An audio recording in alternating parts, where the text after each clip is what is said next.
बिस्मिल्लाहिर्रहमानिर्रहीम। अस्सलाम वालेकुम। क्या हाल है आप सबके? उम्मीद करती हूँ आप सब लोग ठीक होंगे। जहाँ भी रहें खुश रहें और मुझे अपनी दुआ में ज़रूर याद रखें। आज मैं आपसे स्पेशल रिक्वेस्ट कर रही हूँ कि प्लीज़ मेरे चैनल को सपोर्ट करें, मेरे चैनल को सब्सक्राइब कर दें ताकि मेरा हौसला अफ़ज़ाई हो सके और मैं अपना काम जारी रख सकूँ। एक कप मैंने ऑयल ली है, उसके अंदर मैंने 2 अदद बारीक कटी हुई प्याज शामिल कर दिए हैं। प्याज को ब्राउन होने के बाद इसके अंदर मैंने 2 अदद टमाटर शामिल कर दिए हैं और उनको बहुत अच्छे से मिक्स कर लिए है।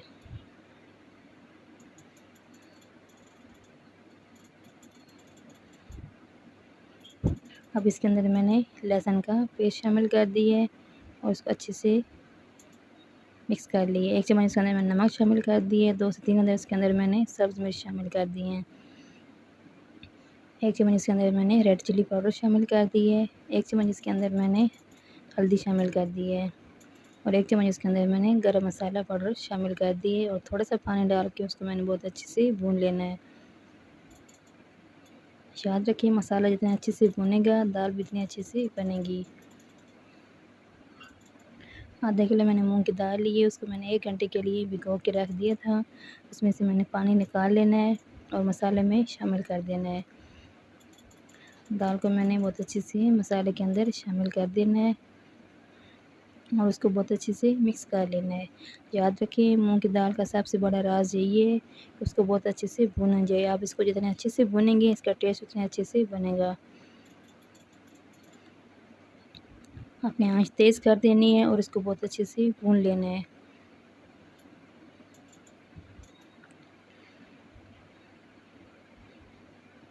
मेरी दाल बहुत अच्छे से भून गई है। अब इसके अंदर मैंने पानी शामिल कर लेना है। इसके अंदर मैं 1.5 गिलास पानी शामिल कर रही हूँ ताकि दाल बहुत अच्छे से गल जाए।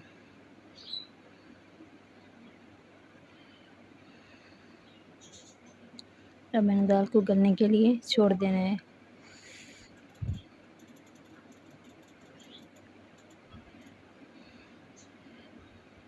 एक चम्मच इसके अंदर मैंने मेथी शामिल कर दी है जिससे इसकी खुशबू बहुत अच्छे से बन जाएगी। देखिए मेरी दाल तैयार हो गई है। उम्मीद करती हूँ मेरी ये रेसिपी आपको ज़रूर पसंद आई होगी। अगर मेरी रेसिपी आपको पसंद आई है तो प्लीज़ मेरे चैनल को सपोर्ट करें, मेरे चैनल को सब्सक्राइब कर दें, मेरी वीडियो को लाइक कर दें। मुझे अपनी दुआ में याद रखिएगा। अगर कोई गलती हो गई है तो प्लीज़ इग्नोर कीजिएगा। अल्लाह हाफ़िज़, जज़ाकल्लाह।